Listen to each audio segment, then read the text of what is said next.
Welcome back to Bigg Boss season 8. இன்றைக்கி பார்த்தீங்கன்னா promo 1 release பண்ணியிருக்காங்க. இங்கே பாருங்கள், நேற்று வந்து அவ்வளோ ஒரு பஞ்சாயத்து ஆகிட்டு ஒரு ஜாக்லின் என்ற ஒரு பொண்ணு நல்லா விளையாடினது பரவாயில்ல. கொஞ்சம் ஆசைப்பட்டு மற்றவங்களால் மேன்பிளேட் ஆகிட்டு வெளியே போனதுனால ஒரு கேம் அதாவது என்னென்னா கடந்தவையாக இருக்கட்டும்ன்றது தான் சொல்ல வரோம். ஏன்னா அவங்க அப்போ போயாச்சு. அப்போது அதுலேயே வந்து கிட்டத்தட்ட உள்ளே அவள் போனதுக்கப்புறம் இவங்களுடைய கொண்டாட்டத்தை அப்போயே ஸ்டார்ட் பண்ணிட்டாங்க எல்லாருமே. ஜாக்லினை வந்து அப்படியே அதாவது எப்படின்னா முதலை கண்ணீர் வடித்தவங்க தான் நிறைய பேரை நம்ம பார்த்துருப்போம். அதுதான் நேற்று வீடியோவில் போட்டிருப்போம்.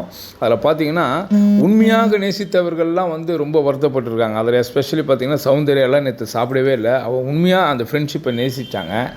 ஆனால் அதை உணராத ஜாக்லின் கடைசி கட்டங்கள், அதாவது வெளியே போகும்போது ஏதோ சொல்லுவாங்கள்ல, கண்ணு கட்ட பிறகு சூரிய நமஸ்காரம், அந்த மாதிரி வெளியே போகும்போது அப்படி சௌந்தர்யா கட்டி பிடிக்கிறது என்ன, தழுவுறது என்ன, சூப்பருக்கு நீ வந்து வேறு லெவல் அப்படின்னு அதை நீ முன்னாடியிலேருந்து சொல்லியிருக்கணும். அதுதான் இது வந்து ஒரு பாடம் தான் ஜாக்லினுக்கு. ஏன்னா வெளியே போய் அவங்க பார்க்கணும். அதாவது இவ்வளோ நாள் கூட நீங்கள் அவங்க எப்படி வேணால் ஃப்ரெண்ட்ஷிப்புன்ற கேமில் என்ன வேணால் பண்ணலாம், எவ்வளோ பேர் மேன்பிளேட் பண்ணலாம், கூட்டணி சேர்க்கலாம், எப்படி வேணால் பண்ணலாம். ஆனால் வெளியே போய்ட்டு உண்மை முகம்ன்றதுல இப்போ நம்மளுடைய ஏவியை வந்து இப்போ நம்மளுடைய மனசாட்சி தான் ஏவி. நம்மளுடைய என்ன நினைக்கிறோம், நம்ம யாரோட எப்படி பிஹேவ் பண்ணுறோம், அது உண்மையாக பொய்யான்றது மற்றவங்களுக்காக நீங்கள் ஒரு சில கட்டங்களில் வந்து பொய் சொல்லலாம், உண்மையை சொல்லலாம். ஆனால் உங்களுடைய மனசாட்சியை நீங்கள் தொட்டு பேசும்போது, உங்களை மனசாட்சிக்குள்ளே பேசும்போது, உங்களில் ஒருவன் உள்ளே இருக்கிறான்ல அவனோட பேசும்போது கண்டிப்பாக ஒவ்வொரு மனிதனுக்கும் அந்த உண்மை தெரியும். அதுதான் உண்மை, அதுதான் மனசாட்சி. அதை வந்து அவங்க ரியலைஸ் பண்ணிட்டாவே அவங்க எல்லா பிரச்சனையும் இந்த பிரபஞ்சமே அவங்களுக்கு உதவி பண்ணோம். இதுதான் உண்மை.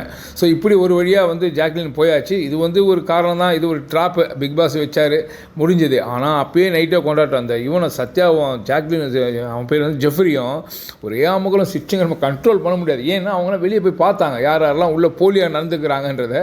அதனால் ஒருத்தர் வெளியே அனுப்பும்போது எப்படிலாம் நடிக்கிறானுங்கடா அப்படின்றது அவங்கள ரெண்டு பேருமே உண்மையிலேயே அந்த சோகமான நிகழ்ச்சியை வந்து ஒரு மகிழ்ச்சியாக மாற்றிட்டாங்கன்னு தான் சொல்லணும். அதுக்கப்புறம் உட்காந்து விழுந்து சிரிச்சு நைட்டு வந்து ஆட்டம் பாட்டம் கொண்டாட்டம் இப்படியே போச்சு.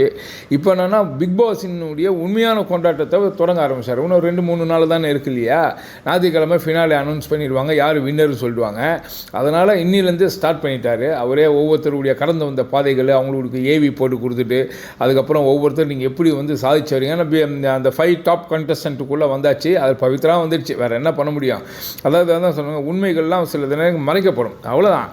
இது கலியுகம், அதனால் இது கடந்து போகணும். ஸோ எல்லாமே ஒன்றாயிட்டு ஆட்டம் பாட்டம் கொண்டாட்டம் போது அதை ரியலைஸ் பண்ணுறதுல பார்த்தீங்கன்னா அப்போ கூட சௌந்தர்யா வந்து ரொம்ப தனிமையாக பேசுகிறாங்க, ஃபீல் பண்ணாங்க. அதாவது என்ன பிக் பாஸ் அப்படின்னு என்னென்னா அது உண்மையாக இருந்தது, அந்த மனசு தாங்க. அதுதான் சொல்ல வரும். அதே மாதிரி விஷால் கூட நிறைய தப்பு பண்ணியிருக்கிறான். அந்த 5 லட்சம் எடுத்துட்டான். ஆனால் அவன் மறுபடியும் வந்து ஒரு ஜோனுக்குள்ளே இருக்கான்.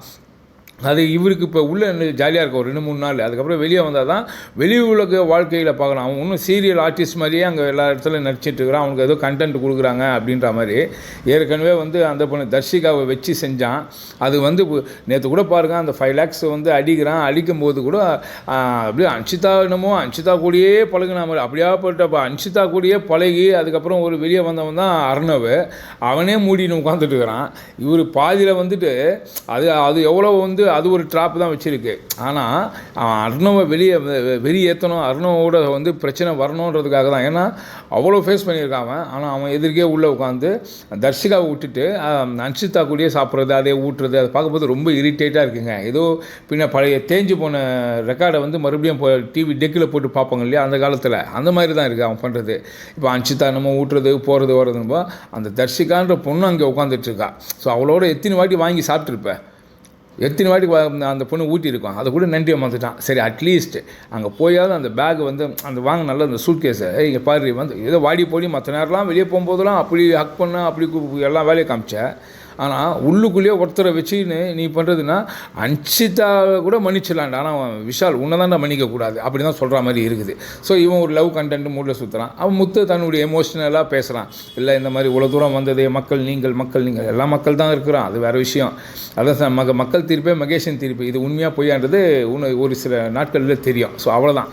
ஸோ இப்படி ஒரு ஆட்டம் கொண்டாட்டத்தோட இந்த பிக் பாஸ் கலக்கட்ட ஆரம்பிச்சது தான் சொல்கிறோம். இந்த ப்ரோமோவில் ஒன்று அதுதான் காமிக்கிறாங்க.